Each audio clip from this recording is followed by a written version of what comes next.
más o menos tenemos que ir llevando un control de las faltas, ¿no? Bueno, este es el mismo tema, lo de que me tengo que retirar antes porque tengo presencial, este es el mismo tema que teníamos en los cursos presenciales. A ver, si ustedes se retiran un cuarto de hora antes, bueno, puede pasar, ¿tá? Puede pasar. Ahora, si ustedes se retiran una hora antes, 45 minutos antes, eso no es haber aprovechado la clase. Ustedes comprendan, ¿no? O sea, nosotros no podemos decir, es una cuestión de honestidad, nosotros no podemos decir que un estudiante estuvo presente en la clase si estuvo media clase afuera. No estuvo presente en la clase, estuvo media hora, o sea, estuvo una hora en la clase, estuvo media clase. Entonces, eso no es estar presente en la clase. Aparte, los estamos engañando a ustedes también, porque decimos, sí, él estuvo presente o ella estuvo presente toda la clase a través del contralor de faltas. Pero en realidad el aprovechamiento de la clase no es tal, porque si no estuvieron, no estuvieron. Si faltó media clase, no estuvieron. O sea, a veces vieron que la clase, yo trato de terminar, y de hecho hoy vamos a terminar 10 minutos antes, yo trato de terminar antes, a veces no podemos, porque a veces justo se plantea alguna pregunta o eso y nos quedamos un poquito más. Pero en general yo siempre trato de, incluso en las clases presenciales, de terminar 10 minutos antes para darles tiempo para ir a la otra clase. Y eso trataremos de hacerlo. Pero no 45 minutos, ni espacios de tiempo de ese tipo. ¿Tá? Bueno, muy bien. Vamos entonces a continuar con lo que estábamos viendo. Yo no sé si ustedes pudieron leer algo de esta parte de la historia que Hola habíamos... Daniel, ¿cómo estás? ¿Todo bien? Bien, ¿y vos? O sea, dejé un sobre yo ayer. Sí, está acá también. Ah, no, no, no, viene hoy Rodrigo a Por buscarlo favor, acá. el micrófono, por favor, el micrófono. Florencia, gracias. Eh, no sé si pudieron leer algo de esto de la historia que habíamos empezado a ver el otro día, cómo habían empezado el estudio de los problemas que nos ocupan en la actualidad. Habíamos visto esa distinción entre los estatutos reales y personales. Habíamos hablado de la escuela estatutaria como todo un movimiento que eh, se extendió a lo largo de los siglos con una visión común, ¿sí? Más allá de los matices de los distintos autores, había una visión común en cuanto a analizar estos problemas que hoy nos ocupan desde el ángulo de las leyes. O sea, si las leyes tenían vigencia territorial, o sea, dentro del territorio de la ciudad que los había creado, o bien si esas leyes tenían eficacia más allá de las fronteras, ¿no? Esto lo habíamos planteado en en la clase pasada, ¿sí? Habíamos empezado a ver esto como características de toda esta época en la que se empezaron a estudiar estos problemas, ¿sí? De los vínculos entre sujetos de derecho privado que trascienden las fronteras de las ciudades en aquella época y hoy de los estados. Yo no sé si ustedes pudieron seguir leyendo algo de los distintos autores, si hubo algún autor que a ustedes les llamó la atención, o sea, a los que leyeron. Belén. Sí, profe, lo primero que llama la atención, bueno, igual un poco lo hablamos la clase pasada, que es una evolución que viene desde la Edad Media, bueno, en realidad desde antes incluso, y ya desde esa época se puede ver la incertidumbre de qué derecho aplico, y bueno, está obviamente teniendo en cuenta de que, bueno, el tema de la evolución del derecho en sí, el tema de del reconocimiento de los estados y la primera escuela que habíamos planteado había sido la estatutaria italiana, que surgía en el siglo XII justamente con Azón y otro autor más, y por lo que estuve leyendo, Azón era muy territorialista, decía que se tenía que aplicar la ley del juez al caso, que en realidad no es tan volado porque al día de hoy tenemos normas que se recoge esa posición, ¿no? Y también había otro autor en la escuela estatutaria italiana, que no me sé, Aldrico puede ser, o ahora no me Sí, acuerdo de memoria. Aldricus Eh, o Aldricos, sí, sí. Perdón la pronunciación. Y bueno, él Lo que lo pasa que es que decía, varía también, ustedes van a ver los nombres según el libro en el que lo lean, algunos lo ponen como en latín el nombre y otros lo ponen como en versión castellana. Entonces van a ver Aldrico o Aldricus, ¿sí? yo Aldrico, era canario el que le hizo entonces. Bueno, él justamente, ya con Aldrico se puede ver un poco, porque él planteaba que lo que no regulaba mi ley, así muy vulgarmente planteado, lo que no regulaba mi ley, podía verse la posibilidad de aplicar otra ley que no fuera la mía, si mi ley no regula esa cuestión. Y ahí como que ya se puede empezar a ver esa admisión de aplicar algo que no es mío, teniendo en cuenta que siglo XII Sí. aún no estaba el reconocimiento de los estados, ni mucho menos. Sí, Aldrico lo que planteó una idea que es verdad que hoy está que hoy la encontramos en algunos textos del derecho positivo, que era la Lo del aplicación derecho, perdón, lo del de derecho la más ley fuerte y más más fuerte y útil. útil, Sí. ¿no?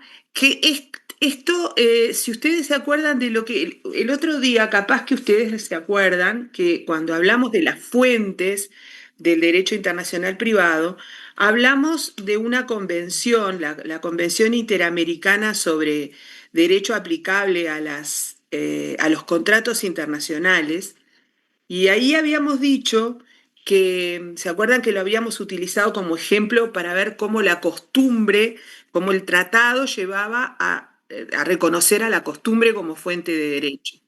Pero esto tenía que ver con, o se hacía para determinar el derecho aplicable cuando las partes no habían hecho uso de la facultad de elegir. ¿Se acuerdan que habíamos dicho que en esta Convención Interamericana sobre Derecho Aplicable a los Contratos Internacionales había marcado una revolución en el derecho interamericano porque reconocía la posibilidad de que las partes eligieran la ley aplicable a los contratos? Y esa sería la ley aplicable al contrato, la ley elegida por las partes. Pero el artículo 9 contemplaba la posibilidad de que las partes no hubieran hecho uso de esa elección. Y en ese caso, esa convención dice, si las partes no hubieran elegido el derecho aplicable, o si su elección resultare ineficaz, el contrato se regirá por el derecho del Estado con el cual tenga los vínculos más estrechos. Y esto tiene mucho que ver con lo que proponía Aldrico, ¿no? O sea, esa ley más fuerte y útil era la ley realmente del lugar que tenía más contacto con el caso que se le planteaba al juez. Entonces, esto que planteó Aldrico allá por el siglo XII o XIII, lo vemos en el siglo XX y XXI plasmado en una norma de derecho positivo y está plasmado en otras normas de derecho positivo, ¿no? Entonces, esto es un pasito más con respecto a aquel territorialismo que proponía Azón, que hablaba de la lex fori. Y con lo de Azón yo quería hacer, porque no recuerdo si hicimos esta precisión, cuando Azón habla de la lex fori, que es un término que nosotros hoy seguimos utilizando, la lex fori, ¿esto qué quiere decir lex fori? Quiere decir el derecho del juez, ¿verdad? La ley del juez. Bueno, cuando nosotros hablamos de la lex fori hoy, estamos hablando del derecho interno del juez. ¿Ah? O sea, lex fori significa derecho interno del juez. Sí, lex fori significa territorialismo. ¿Por qué significa territorialismo? A ver si ustedes lo advierten. ¿Por qué lex fori es igual a territorialismo?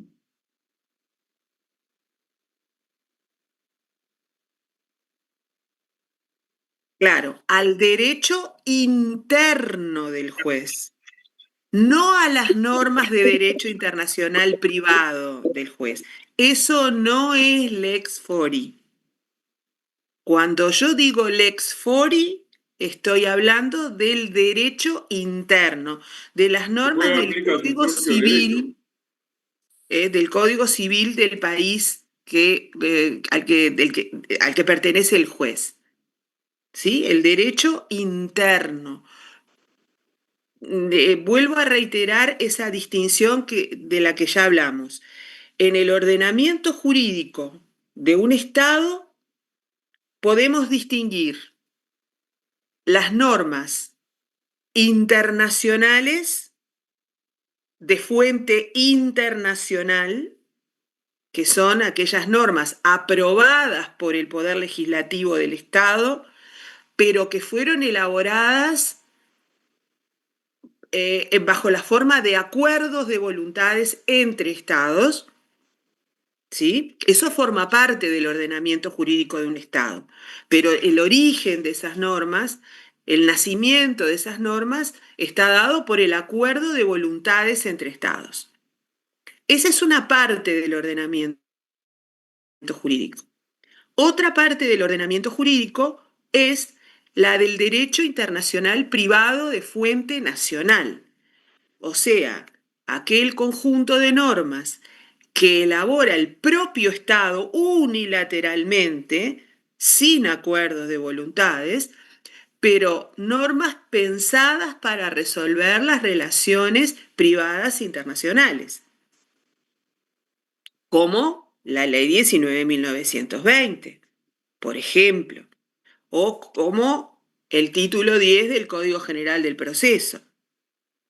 ¿Sí? Son normas que elabora el Estado solo, pero son normas que regulan relaciones privadas internacionales. Esa es otra parte del ordenamiento jurídico. Exactamente. Y la lex fori, que está constituida por todas aquellas normas de derecho interno elaboradas por el Estado para las necesidades que le plantean sus relaciones nacionales. ¿Está claro esto? Entonces, cuando hablamos del lex fori, solo hablamos de ese pedacito de todo el ordenamiento jurídico de un Estado. De ese pedacito constituido por las normas, que es un pedacito muy grande, ¿no?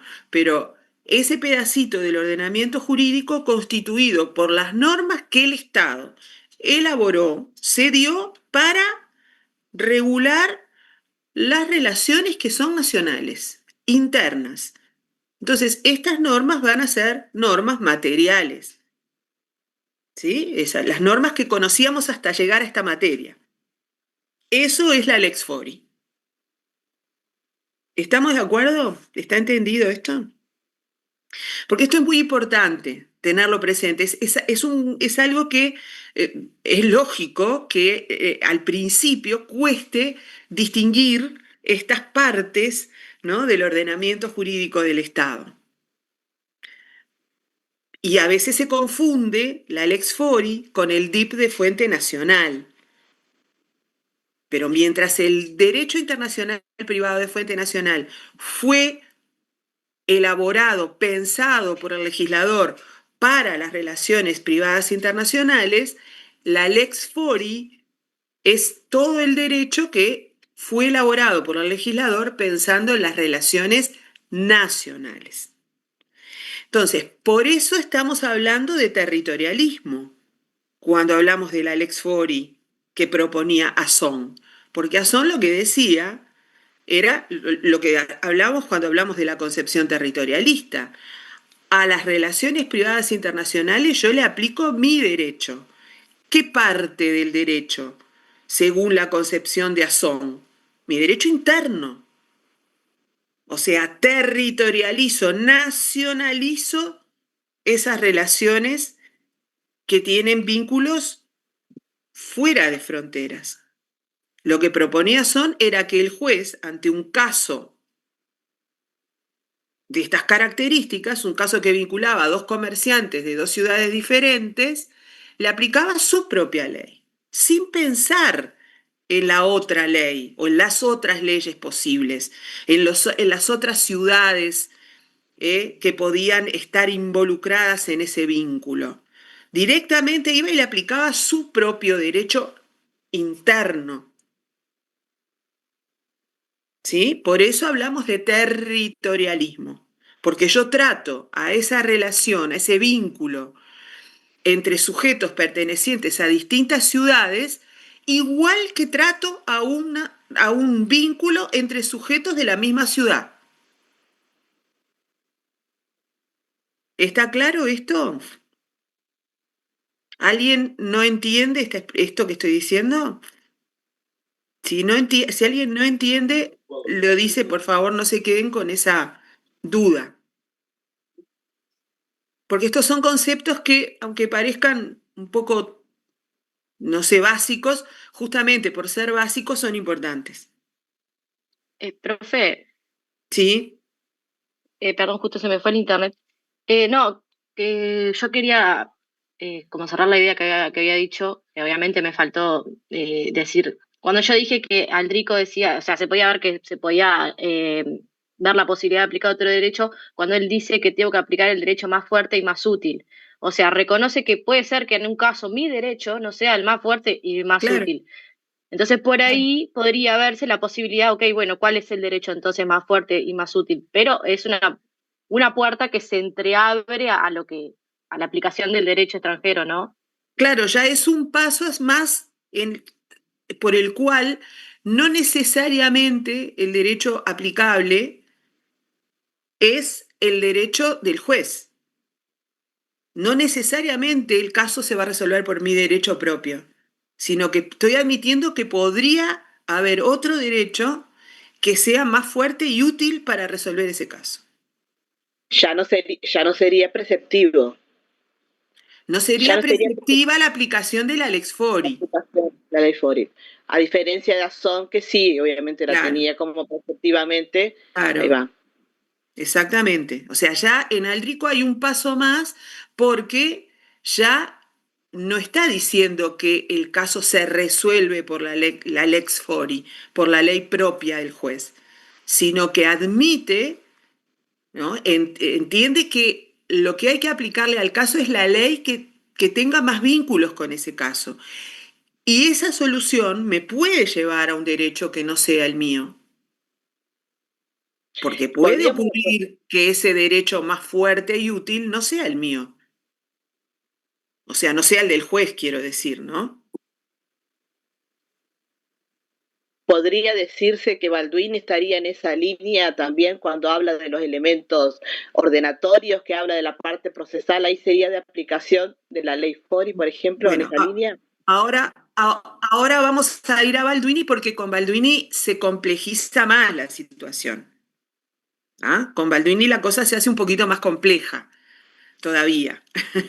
¿Está? Pero sí, evidentemente, Balduini también da un paso porque Balduini también admite la posibilidad de no aplicar la ley del juez. La ley del de acto, hecho, no la aplica. Ahora Sí. vamos a ver en qué casos. Sí, ahora vamos a ir a ver eso. ¿Está? Pero sí, o sea, ya después de Azón hay como un avance, ¿no? Con Acurcio, con todos estos autores que vienen después de Azón, ya hay como avances, porque el hecho de admitir la extraterritorialidad de los estatutos personales, ya implica que no necesariamente el juez va a aplicar su propio derecho. O sea, si yo admito que hay leyes, hay estatutos que son de aplicación extraterritorial, quiere decir que los va a poder aplicar un juez que no es el juez de la ciudad donde esos estatutos se elaboraron. ¿Sí? Stephanie había también levantado la mano, perdón, que hace rato que levantó la mano. No, tranqui. No, solamente completar la idea de Daniela y de Belén de que todo esto de Aldrico y la negación de la aplicación preceptiva de la Lex Fori fue algo que también perduró en el tiempo y que se vio reflejado también en el sistema angloamericano, por ejemplo, con los enfoques teleológicos que tomaron ellos y todo el tema de la lo de lograr la solución más adecuada y justa en el caso concreto. Sí, esta que es eso una también solución, sí, la tuvo solución, influencia en eso. sí, es correcto. O sea, luego en los autores angloamericanos ya clásicos del siglo XIX en los del siglo XIX no tanto, en los clásicos no tanto, pero en los contemporáneos, en los del siglo XX, eh, hay propuestas, y de hecho la jurisprudencia angloamericana adoptó estos criterios de la ley más adecuada, ¿no? La ley más apropiada, la proper law, lo que ellos le llaman la proper law, que es un concepto muy parecido al de la ley más fuerte y útil de Aldrico, ¿no? O sea, que, es verdad que eso se proyectó también en el sistema angloamericano y de hecho esta convención que yo les mencioné, la Convención Interamericana sobre Derecho Aplicable a los Contratos Internacionales, es una convención en la que se ve mucho de la influencia angloamericana, ¿no? En nuestro sistema interamericano se ve allí la influencia de los autores americanos, ¿no? De norteamericanos. Santiago. Sí, yo quería hacer un comentario de otro autor que trae un interesante aporte, que es el principio de voluntad que trae Dumoulin, puede ser. ¿Cómo se pronuncia? Dumoulin, sí. Dumoulin, Sí, se llama, porque es un autor francés, se pronuncia Dumoulin. Ahí está. A Dumoulin, yo le voy a pedir que guarde la intervención para dentro de un ratito. Bien. Porque para llegar a Dumoulin necesitamos pasar por otras cosas antes. Sí, porque se adelanta bastante. Porque Dumoulin ya implica un avance mucho más importante, ¿no? Así que le pido que guarde la intervención para dentro de un ratito y conversamos ahí más profundamente sobre Dumoulin, ¿sí? Gabriela. Yo lo que quería agregar solamente era que a mí me parece que esto que habla Aldricus, de aplicar el derecho más útil o más fuerte o el que tenga más vínculos con el caso, puede ser que lo hubiera recogido Uruguay a esa idea. En el ejemplo que usted nos dio el otro día de las personas que se querían divorciar y habían sido abandonadas, que Uruguay aplicaba su derecho buscando la solución de que tuviera más vínculo con Uruguay, podría ser. Bueno, a ver, yo voy a hacer este comentario. Está interesante su reflexión. Cuando las normas eligen un derecho aplicable, cuando las normas seleccionan como este es el derecho aplicable, esa elección de la ley aplicable o del juez competente refleja un mayor vínculo de esa relación con ese Estado. A ver si me explico. Cuando una norma de derecho positivo dice que la capacidad se rige por la ley del domicilio, es porque el legislador entendió que los vínculos personales o las cuestiones que tienen que ver con las personas tienen mayor vínculo con el estado del domicilio que con otro estado. esta es una idea que fue una idea muy central en este autor que yo ya les mencioné, que lo vamos a estudiar seguramente en la próxima, que fue Savigny. Porque Savigny también habló de que a la relación jurídica había que darle un derecho único y adecuado. Entonces, este es el concepto, o sea, este concepto del derecho más adecuado es un concepto que lo vamos a ver que está todo el tiempo sobrevolando en el derecho internacional privado. Lo que ocurre es que, a ver, estoy tratando de responder a su pregunta y al mismo tiempo de no confundir, porque, o sea, cuando las normas establecen un derecho aplicable, como le digo, la capacidad, esto del divorcio, ¿no? La ley del domicilio del actor o la del domicilio del demandado, el legislador está eligiendo la ley que considera más adecuada para regular ese caso. Ahora, este concepto de aldricus o aldrico, que luego, como decía la compañera, se observa en el sistema angloamericano, es un concepto que no necesariamente se plasma en una norma. A ver si me explico. En el sistema angloamericano, por ejemplo, en algunos autores angloamericanos contemporáneos, lo que dicen es que, por ejemplo, al contrato hay que darle la ley más, lo que ellos llaman la proper law of the contract, o sea, la ley más apropiada para el contrato. Pero ellos no dicen cuál es la ley más apropiada para el contrato. Dicen eso.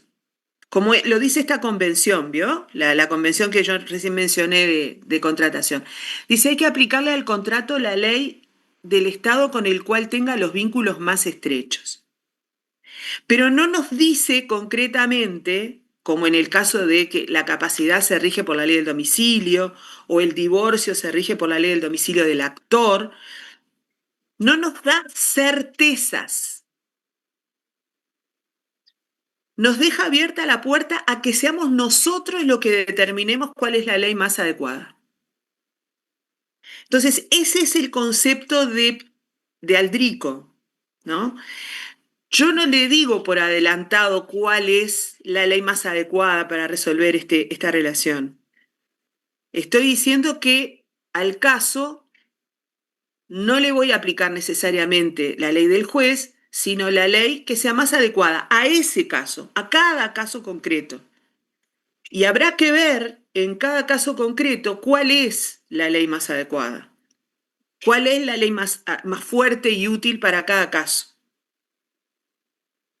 Yo no sé, capaz que los enredé a todos.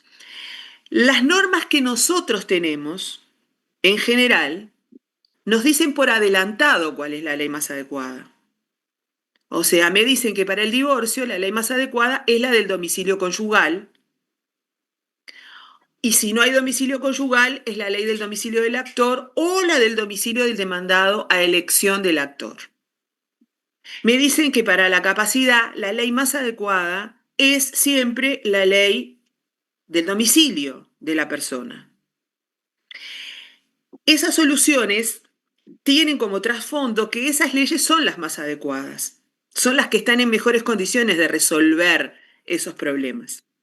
Pero lo que propone Aldrico y lo que propone el sistema angloamericano es otra cosa, o sea, es que en cada caso concreto,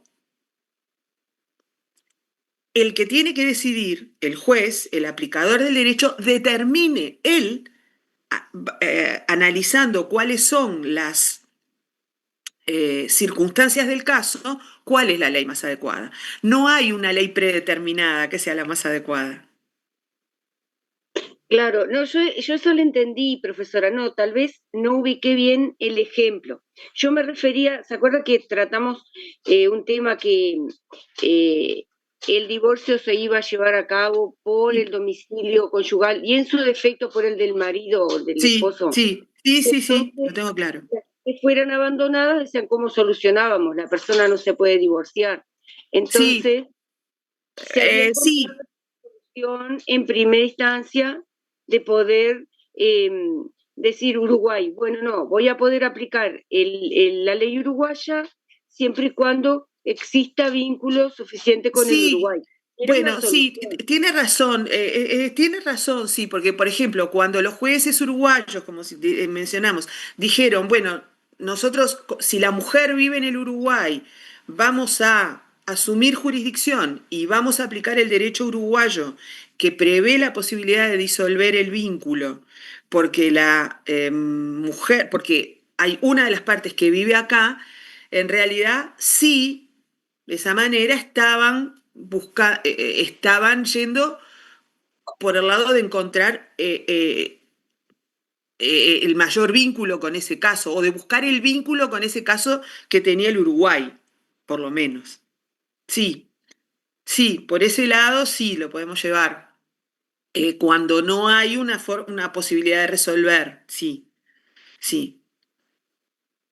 Sí, o el ejemplo, también el ejemplo que habíamos puesto en la clase pasada del caso de las medidas de urgencia, por ejemplo, para los menores, que no sé si se acuerdan, que decíamos, bueno, el menor vive acá con sus abuelos, póngale, y los padres viven en Europa, ¿no? Y hay que tomar una medida de urgencia eh, que tendría, o sea, que si fuéramos a guiarnos por lo que dice la ley estrictamente, la ley aplicable sería la ley del Estado europeo donde están los padres. Pero en definitiva, la medida de urgencia eh, se toma de acuerdo con la ley del Estado en donde está el menor efectivamente, porque es la ley del Estado con el que tiene vínculos más, o sea, la ley y el juez que están en mejores condiciones de resolver sobre ese menor, ¿no? ¿Soledad?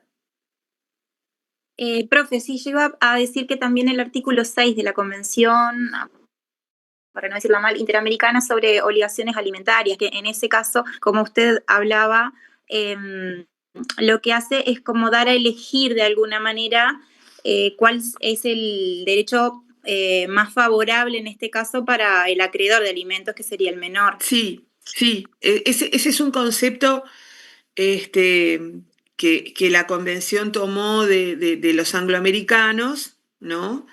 Que sí, efectivamente, luego lo vamos a ver porque tiene algunas complejidades más, pero sí,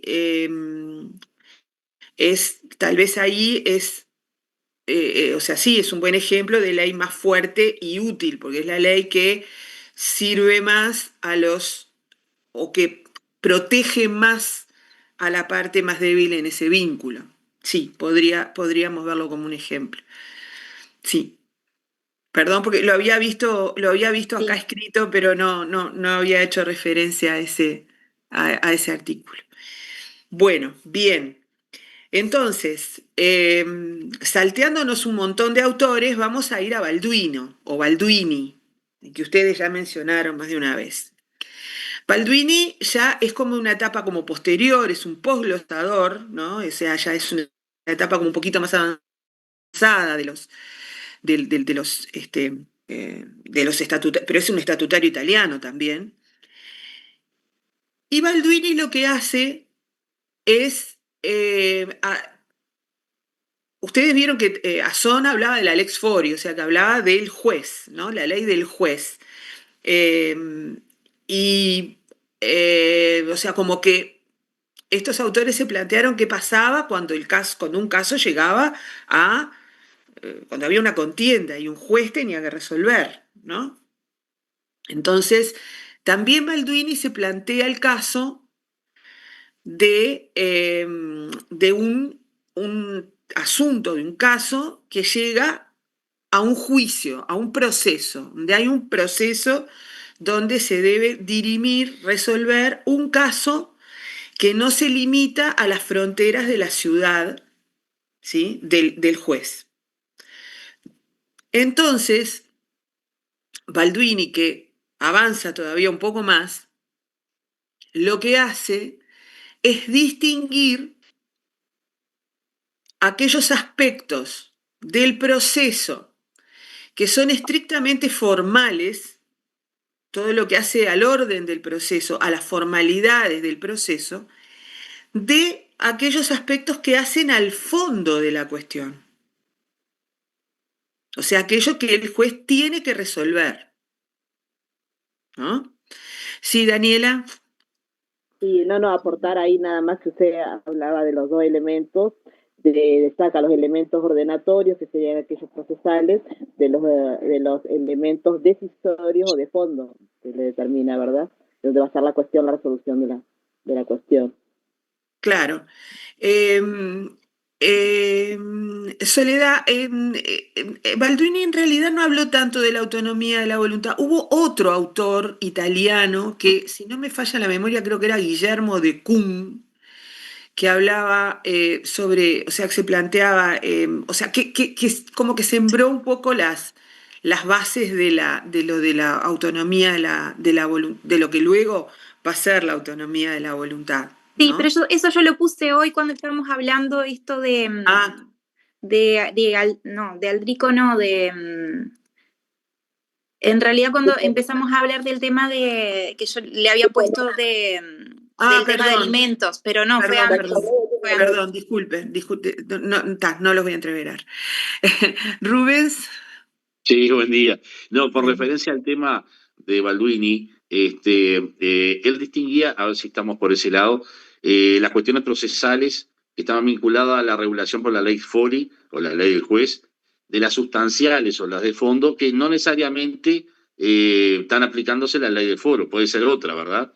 Claro. Y lo más, claro, entre los plazos o el funcionamiento, el diligenciamiento de los distintos actos procesales, por un lado, de la sustancia del otro. Yo creo que es un gran paso también que se da en cuanto a esto, ¿no? La ley Fori, por un lado, en términos procesales, y la ley del acto a los efectos de los temas sustanciales, ¿no? O de fondo, o decisorios. Y también interesante que hay mucha influencia también en los tratados, ¿no? Que firmó en el caso Uruguay y demás, que eso también genera un aporte o hasta en el CGP, inclusive en algunos de los artículos. Muy interesante que también influye actualmente, ¿no? Algunas opiniones acerca de Balduini. Sí, por eso lo mencionamos ahora Balduini, ¿no? O sea, porque lo que dijo Balduini no quedó en aquella época ya perdido, sino que siguió, o sea, tuvo una enorme influencia y está vigente en la actualidad, ¿no? Sí, Santiago.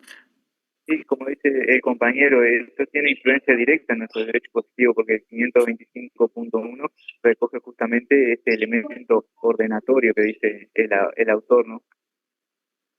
Exacto, sí. Ángela. Sí, buenos días para todos. Solo quería comentar de Balduino, como que él introdujo la idea de extraterritorialidad de todo lo que son los estatutos personales y además también como que fue un poco pionero en el tema de analizar la validez de los actos según el lugar, si no entendí mal. Como que analizarlos desde otra perspectiva que hasta ese momento como que no se estaba pensando en eso. Sí, en realidad ya de extraterritorialidad ya podemos empezar aunque no lo hubiera planteado en esos términos, pero ya podemos empezar a verlo esto, la extraterritorialidad en Aldrico, ¿no? Porque en la medida de que se puede aplicar la ley más fuerte y útil, que no sea la ley del juez,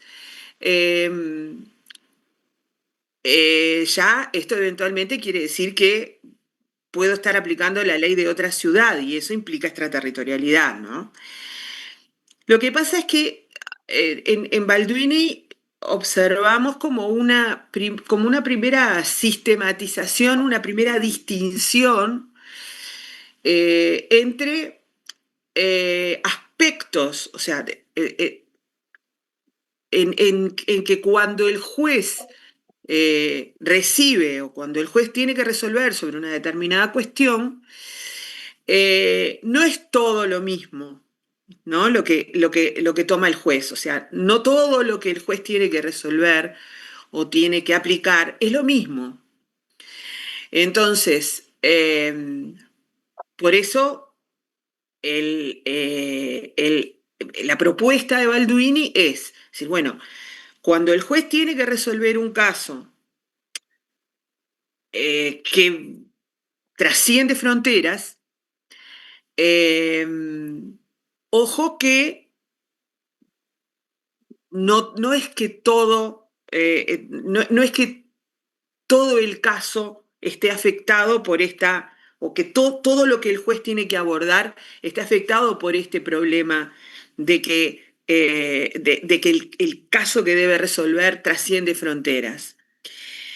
Entonces, por eso es que él distingue los aspectos formales del proceso, lo que él llama los elementos ordenatorios del proceso, de los aspectos sustantivos, de fondo, aquello sobre lo que el juez tiene que resolver efectivamente, que son los elementos decisorios, o sea, los que hacen a la decisión de fondo, ¿no? Y entonces, ahí Balduini aplica una distinción que tiene que ver o que se proyecta a la ley aplicable, ¿no? A cuáles son los estatutos que va a aplicar. Entonces él dice, bueno, el juez, frente a una situación de estas características, cuando tiene que resolver, va a aplicar a las cuestiones formales del proceso, va a aplicarle sus propios estatutos, o sea, sus propias normas procesales o formales del proceso. Los plazos que va a tener en cuenta para decidir, para presentar prueba, para el desarrollo del proceso, van a ser los que prescriba sus leyes, las leyes de su ciudad, ¿no? Ahora, para resolver sobre el fondo de la cuestión, el juez va a tener que aplicar la ley que corresponda aplicar al fondo de la cuestión. Que él pone ahí la lex loci actus, la ley del acto, que por acá alguien preguntaba a qué se refería eso, ¿no? Creo que hace un ratito, ¿qué sería la ley del acto que dice el compañero? La ley del acto es la ley aplicable al fondo de la cuestión, la ley que corresponda aplicar para resolver el caso que puede ser un caso de tutela o un caso de un cumplimiento de un contrato o un caso de sucesión, a ese problema, a la cuestión de fondo, a la cuestión sustantiva que él tiene que resolver, le va a aplicar la ley que corresponda aplicar al fondo de la cuestión, que no necesariamente va a ser la suya. Podría ser la ley de otra ciudad, porque si es un caso que trasciende las fronteras de su ciudad, eventualmente la ley aplicable puede ser la ley de otra ciudad. ¿Sí? Entonces, a los aspectos formales u ordenatorios a los que menciona Balduini, necesariamente hay que aplicarle la lex fori. Siempre se le aplica la lex fori. A los elementos decisorios hay que aplicarle la ley que corresponda al problema que hay que resolver, al problema de fondo. Esto tal vez lo entiendan mejor con algún ejemplo que lo vamos a tratar de hacer con el derecho positivo actual, que recoge esta propuesta de Balduini. Les voy a pedir que ustedes vayan a los tratados de derecho procesal de Montevideo, Tratado de Derecho Procesal de Montevideo, de 1889 y o de 1940. Porque la solución es la misma en ambos.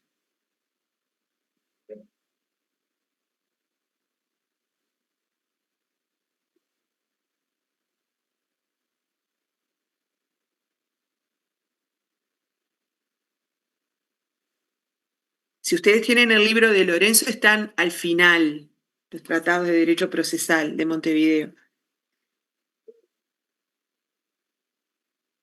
Y si no, por supuesto, los pueden googlear. Del 89, mano. Bueno, muy bien. Vamos al artículo 1. Los juicios y sus incidencias, cualquiera que sea su naturaleza, se tramitarán con arreglo a la Ley de Procedimientos de la Nación en cuyo territorio se promuevan. Bueno, y si van al artículo 1 del Tratado de Montevideo de 1940, dice exactamente lo mismo. Lo mismo, ¿no? Exactamente lo mismo. Martín.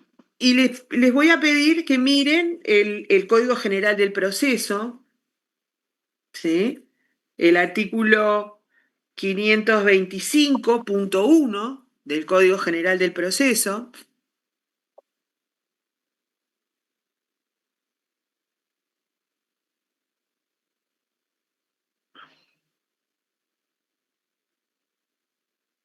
Leo, Sí, el 525.1 dice, los procesos y sus incidentes, cualquiera sea su naturaleza, se sujetarán a las leyes procesales de la República. bueno, ¿es igual o no o sea, similar, ¿no? Porque obviamente esta es una norma nacional, pero ¿qué les parece con respecto a los tratados? ¿Hay alguna diferencia?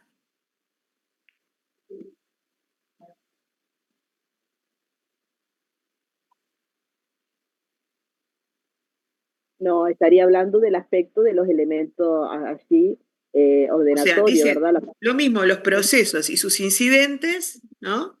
Se rigen por las leyes procesales de la República. Claro, en la parte ¿no? formal. Es lo mismo. Es lo mismo, la Lo mismo. solución es la misma, adaptada a una norma nacional, ¿no? Las otras son normas multilaterales, son tratados los otros, ¿no? Pero este dice que los procesos y sus incidentes, cualquiera sea su naturaleza, se sujetarán a las leyes procesales de la República. Bueno, ¿a qué están haciendo referencia los tratados y el Código General del Proceso en estos artículos? A que Si todo lo lo que pensamos, atañe. si lo pensamos en términos de Balduini, Justamente el elemento ordenatorio. a los elementos ordenatorios, ¿no? ¿Y qué solución consagran? ¿Cuál es la ley aplicable? La ley del foro. La ley del foro, la ley del La juez. lex fori, Del juez, ¿verdad? O claro. sea, el derecho procesal interno del juez, ¿no? O sea que seguimos a Balduini. Luego, el artículo 2 de los dos tratados dice: las pruebas se admitirán y apreciarán según la ley a que esté sujeto el acto jurídico materia del proceso.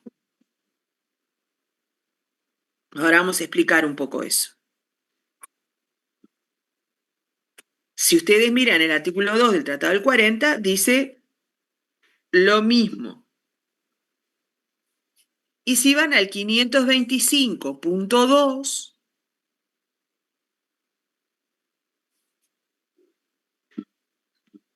del Código General del Proceso,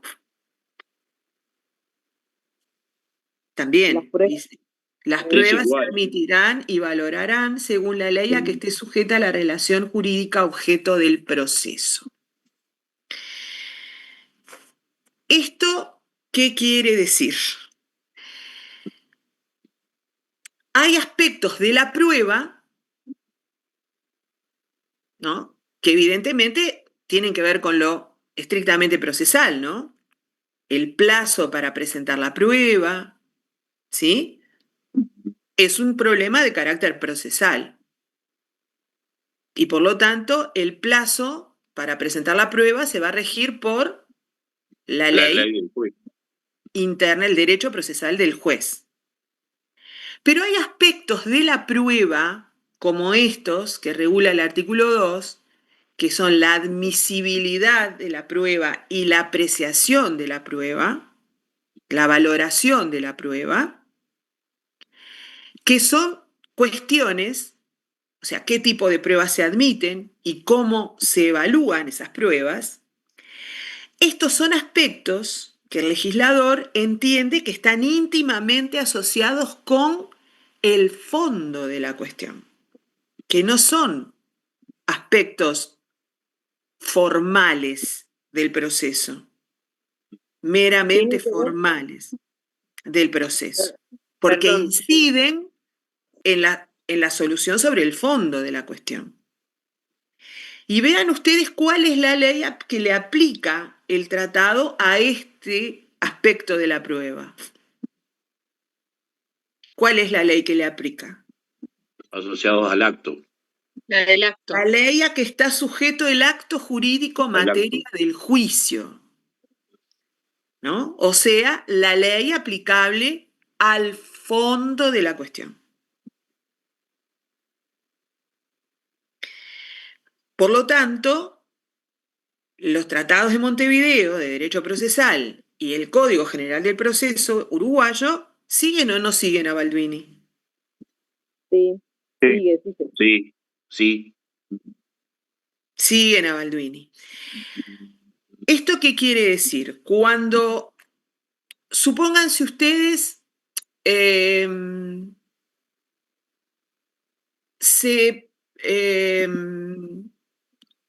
supónganse ustedes que en el Uruguay se tramita un juicio de responsabilidad civil por un accidente de tránsito. ¿Ah? Ustedes van a ver más adelante que hay un protocolo en el ámbito del Mercosur que dice que si todas las personas involucradas en el accidente de tránsito tienen su domicilio en el mismo estado, o sea, todos los que participaron en el accidente viven en el mismo estado, la ley aplicable es la ley de ese estado, donde todos tienen domicilio en común. Pero evidentemente, para que haya un caso internacional, tiene que pasar algo ahí, ¿no? Entonces, para que haya un caso internacional en un accidente de tránsito, lo que tiene que pasar, y vamos a poner este caso, es que ocurre un accidente de tránsito en el Uruguay protagonizado por 2 personas que viven en la República Argentina. ¿Ah? Entonces, según el protocolo vigente entre los estados entre los estados involucrados, la ley aplicable a este caso sería la ley argentina, porque es la ley del domicilio común. ¿Ah? Por ahora créanme esto que les estoy diciendo. ¿Ah? La ley aplicable es la ley argentina, pero este protocolo dice que el actor puede presentar, puede iniciar la acción ante su propio domicilio, ante el domicilio del demandado o ante los jueces del lugar donde ocurrió el hecho. ¿Ah? Entonces, supónganse ustedes que el que inicia la acción sabe que el demandado tiene muchos bienes en el Uruguay, aunque vive en la Argentina, pero tiene muchos bienes en el Uruguay. Entonces después, para ejecutar la condena, en caso de que haya una condena, va a ser más fácil si tiene una sentencia dictada en el Uruguay. Entonces inicia la acción en el Uruguay. Ese juez uruguayo, que asume jurisdicción, porque el protocolo le dice que puede asumir jurisdicción, ¿Qué ley va a aplicar en ese caso? La Argentina, ¿A qué le va a aplicar la ley argentina? a lo sustancial. A los elementos decisorios, o sea, a la decisión, al fondo de la cuestión le tiene que aplicar la ley argentina, porque eso es lo que dice el protocolo. Ahora, ese proceso que se sigue en el Uruguay, en cuanto al plazo para comparecer el demandado, en cuanto al plazo para presentar la prueba, a los plazos procesales, por ejemplo, ¿por qué ley se va a regir? Se va a regir por la ley nacional. O sea, ese juez va a aplicar a los aspectos formales de ese proceso que se lleva a cabo en el Uruguay el Código General del Proceso. No va a aplicar el Código General del Proceso argentino. ¿Está claro? ¿Y esto por qué? Esto en virtud de que el juez, en este caso que nos vincula con Argentina, va a aplicar la Lex Fori o el Código General del Proceso a los aspectos procesales. ¿Cuál es el fundamento? A los tratados, en este caso el último es el del 1940, ¿o no? Claro, en este caso... Y el CGP también. Bueno, cuidado, porque nuevamente, para contestar, nosotros tenemos que ver con quién estamos vinculados con ese país, ¿no? Perdón, ¿cuál es el texto que nos vincula con ese país? Con Argentina, lo que nos vincula en esta materia es, o sea, en esto de los elementos ordenatorios y decisorios, es el Tratado de Derecho Procesal Internacional con Argentina. Del 40. Del 40. 1940. ¿Está? Entonces, el juez, en virtud del protocolo de San Luis sobre accidente de tránsito, al fondo de la cuestión le va a tener que aplicar la ley argentina, porque ambas partes involucradas en ese accidente tenían su domicilio en Argentina. Y el protocolo dice que la ley aplicable es la ley del domicilio común de las partes. ¿Ah? Aplica derecho extranjero al fondo de la cuestión y aplica a los aspectos procesales en virtud del Tratado del 40 de Derecho Procesal Internacional, el Código General del Proceso Uruguayo. Pero para evaluar la prueba, para ver qué tipo de prueba se puede admitir y para valorar esa prueba, ¿qué ley va a aplicar? La Argentina. La Argentina. ¿Por qué? Porque yo pienso que tiene incidencia incluso en la decisión. Eso ya Claro. no sería un aspecto tan procesal. Pero hay un fundamento jurídico, que es el artículo 2. El artículo 2. Es el artículo 2 del Tratado de Derecho Procesal Internacional de 1940 que nos vincula con Argentina. ¿Les queda claro eso? Carlos, perdón, hace rato que no, yo quería decir un ejemplo que sucedió en el verano del 2024 en Uruguay, que 3 turistas argentinas tuvieron un accidente y murieron, y se hizo ese tipo de proceso que estamos hablando. Un ejemplo muy, muy famoso. Sí, lamentablemente esto de los accidentes de tránsito de argentinos en Uruguay es muy frecuente. Bruno.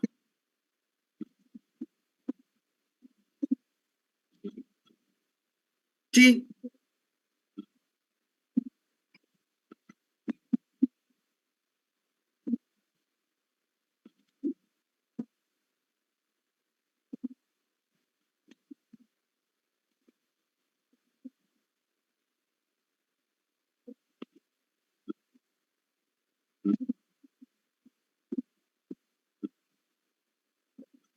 No. No.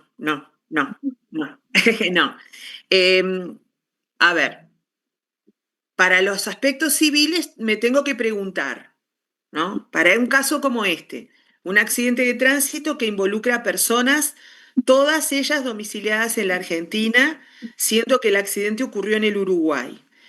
¿Tengo tratado o no tengo tratado? La pregunta de siempre. La respuesta es sí, hay un tratado, es el protocolo de San Luis sobre responsabilidad civil por accidente de tránsito, que rige en el ámbito del Mercosur. Ese protocolo dice que la acción, o sea, el juez competente, para entender en estos casos, puede ser a elección del actor, el del domicilio del actor, el del domicilio del demandado o el del lugar donde ocurrió el accidente. Hay esas tres opciones. Supongamos que el actor elige iniciar el juicio en Uruguay, ¿sí? Que es el lugar donde ocurrió el accidente.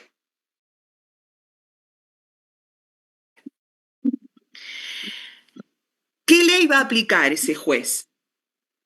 El mismo protocolo dice que cuando las partes involucradas en un accidente de tránsito, o sea, todas las personas afectadas por ese accidente de tránsito, tienen el mismo domicilio, y por supuesto para que el caso sea internacional es distinto del lugar donde ocurrió el accidente, hay que aplicar la ley de ese domicilio común.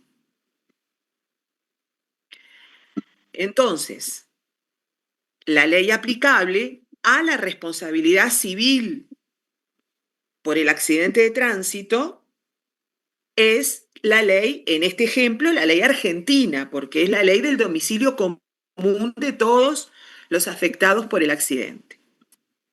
Entonces, ahora nos planteamos, bueno, el juez a los problemas de la responsabilidad civil, que además en el protocolo dice todos los aspectos que regula, ¿no? O sea, todo lo que implica la responsabilidad civil, le va a aplicar el derecho argentino. Le va a aplicar un derecho que no es el derecho uruguayo, porque se lo manda el tratado. Ahora, ese proceso, ¿por qué ley se va a regir? El fondo de la cuestión se va a regir, o sea, el juez tiene que resolver en base a las leyes argentinas, ¿sí? Sobre la responsabilidad. Pero el proceso en sí mismo, ¿por qué ley se va a regir? Este es un problema de carácter procesal. En materia procesal, ¿tengo un tratado con la República Argentina? Sí, tengo un tratado con la República Argentina. Es el Tratado de Derecho Procesal Internacional de 1940. ¿Qué me dice ese tratado? Ese tratado me dice en el artículo 1 que el proceso, los juicios y sus incidencias se tramitarán con arreglo a la ley de procedimiento del Estado en donde se promuevan.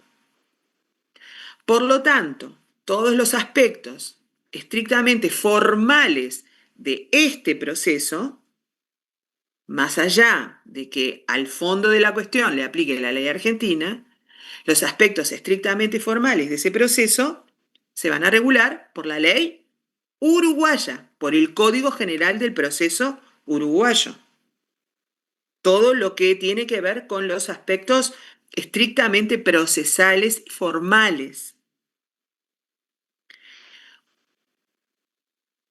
Cuando me planteo el problema de la admisión, de qué tipo de pruebas se van a admitir en este proceso, lo que me dice ese mismo tratado en el artículo 2 es que las pruebas se admitirán y apreciarán según la ley a que esté sujeto el acto jurídico materia del proceso.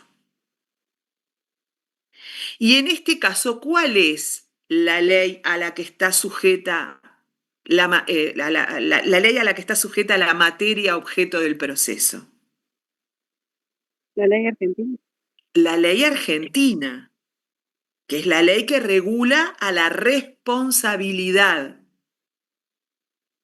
Entonces, la admisión, o sea, la determinación de qué tipo de pruebas vamos a admitir en ese proceso, se va a regir por la ley argentina. ¿Le quedó claro, Bruno? A ver, Ana, capaz que Ana, a ver, dale nomás. Buenas, ¿qué tal? No, yo creo que acá lo importante es como diferenciar, tener bien claro cuáles son los aspectos procesales y cuáles son los aspectos sustanciales en un proceso. A ver, por ejemplo, si yo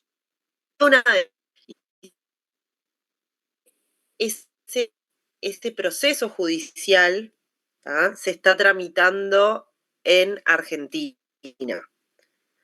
¿Cuánto tiempo tenemos nosotros para contestar esa demanda?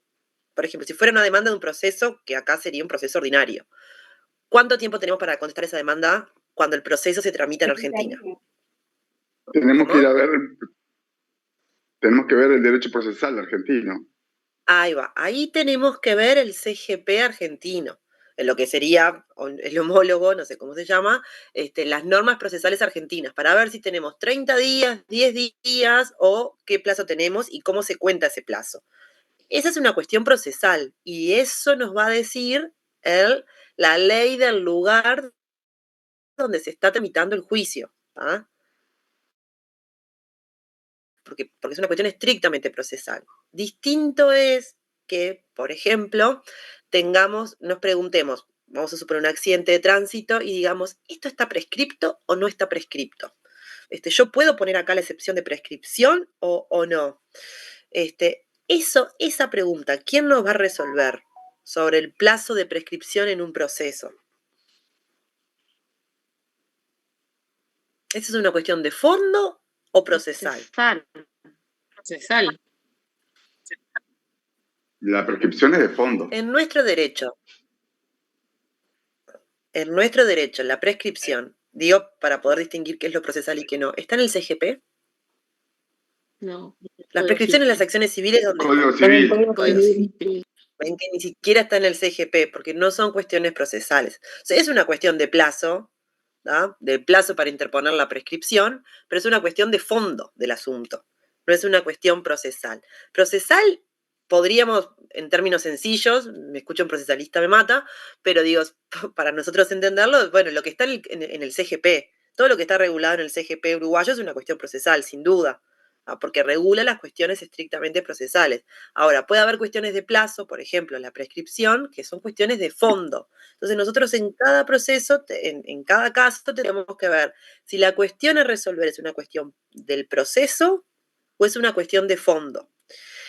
Y ahí nos podemos preguntar con la prueba. Bueno, la prueba, lo podríamos razonar de la misma manera. La admisibilidad o no de la prueba es una cuestión, o sea, ¿qué tipo de prueba yo voy a presentar? Por ejemplo, si yo puedo presentar, no sé, una grabación sin haberle dado el conocimiento a la otra parte. En ese caso, es que nosotros en Uruguay, si fuera derecho uruguayo, si una cuestión de derecho interno, lo podríamos considerar una prueba ilícita, ¿no? Porque se obtuvo sin el consentimiento de la otra parte y la podríamos impugnar en un proceso. ¿Ese aspecto para ustedes es una cuestión procesal o de fondo del asunto? De fondo. Bueno, ven que hay cuestiones que no son tan fáciles a veces y sobre todo con la prueba, porque ahí para ver si el juez, yo entiendo que para ver si el juez acepta o no esa prueba, ¿es una cuestión que el juez la está valorando o es una cuestión de una prueba que no está admitida en el proceso? Yo no dejo que tú presentes esta prueba. Les puedo poner un ejemplo más extremo, más allá de que les puede dar si yo pido que una persona declare bajo el suero de la verdad, que se la obligue a declarar bajo el suelo de la verdad, o que se la obligue a una persona a practicar un ADN. yo quiero presentar esa prueba. ¿Qué les parece? O sea, en realidad, si en el caso que estás planteando se lleva a cabo en Uruguay, pero se rige por la normativa argentina, si en Argentina esa prueba está regulada, ok, ponele que se puede presentar. Ahora, que el juez la acepte o no, eso ya es otra cosa diferente. Pero la posibilidad de presentarla tenés que se acepte o no, eso no tenés manera de controlarlo. Pero en realidad la admisibilidad de la prueba se va a regular siempre por la ley de fondo. Pero ¿qué pasaría acá si ustedes están en un proceso judicial y la otra parte les pide como prueba, como medio de prueba, por ejemplo, que se le aplique una declaración de parte y que a la persona se le aplique el suelo de la verdad? ¿Qué harían ustedes si fuera un proceso uruguayo? No me digan nada porque me muero. Pobre su cliente. No, yo me opongo a esa prueba. Me opongo a esa prueba. ¿Cómo inadmisible. No, claro, Claro. hasta me choca que alguien, es una prueba totalmente ilícita, no le puedo permitir. Como que es coercitiva también y violaría en parte derechos fundamentales que nuestro derecho consagra. Por Ahí eso va, todo tendríamos que eso en el oponernos. derecho interno. Ahora, ¿qué cambiaría, por ejemplo, si este proceso se estuviera tramitando en Argentina? Porque ahí lo que tenemos que ver es si este asunto, ¿por qué ley se regula? Si se regula por la ley uruguaya o se regula por la ley argentina. Si se regulara por la ley uruguaya, estamos hablando de la admisibilidad de la prueba, si se puede admitir o no ese tipo de prueba. Eso es a lo que refiere la admisibilidad de la prueba. ¿Se entiende? O sea, una cosa es una prueba que yo la pueda admitir o no, otra cosa después es cómo se valora esa prueba. Eso es otro aspecto respecto a la prueba en un proceso. Entonces, si yo puedo proponer o no un medio de prueba, va a depender de qué ley, según lo que le dijo la profesora. A ver si lo podemos razonar. Lo acabamos de decir. El fondo del asunto. Y entonces, ¿de qué va a depender si se admite o no ese tipo de prueba? ¿De qué ley? Del derecho argentino. Argentina. La ley material que se aplica en ese proceso, ¿ah? Sin importar dónde se esté tramitando. Para la admisión, dijimos. Nosotros hablamos, la profesora habló de la admisión. Ahora, la valoración, tenemos que ver por cuál, también porque en realidad lo diferencia la norma. ¿Se entiende? Y la valoración es derecho de fondo, o sea, tiene que ver con el derecho de fondo. La valoración es derecho de fondo y tiene que ver con la ley. El tema es que el artículo, el artículo 2 dice, las pruebas se admitirán y apreciarán. O sea, Sí. habla de la admisión y de la valoración de la prueba, en un mismo artículo. Perfecto, pero puede ser que eso en otro, ahí estamos en un texto en particular, ¿no? Siempre tenemos que diferenciar estas dos cuestiones, porque quizás en otro texto se admita esa prueba, que después lo vamos a ver cuando vamos a ver todos estos temas, ¿no? Más adelante. Ahora recién estamos como con los autores. Pero bueno, me parece importante esto de que podamos desde ya diferenciar. Una cosa es si se admite un medio probatorio y otra cosa es cómo se valora. ¿tá? Eso siempre vamos a diferenciarlo. Después vamos a ver si se rigen por la misma ley o no, dependiendo del texto positivo que tengamos adelante, de la fuente normativa que tengamos adelante. ¿tá? Pero lo importante acá es que ustedes puedan diferenciar y sobre todo ahora que puedan diferenciar los elementos más que nada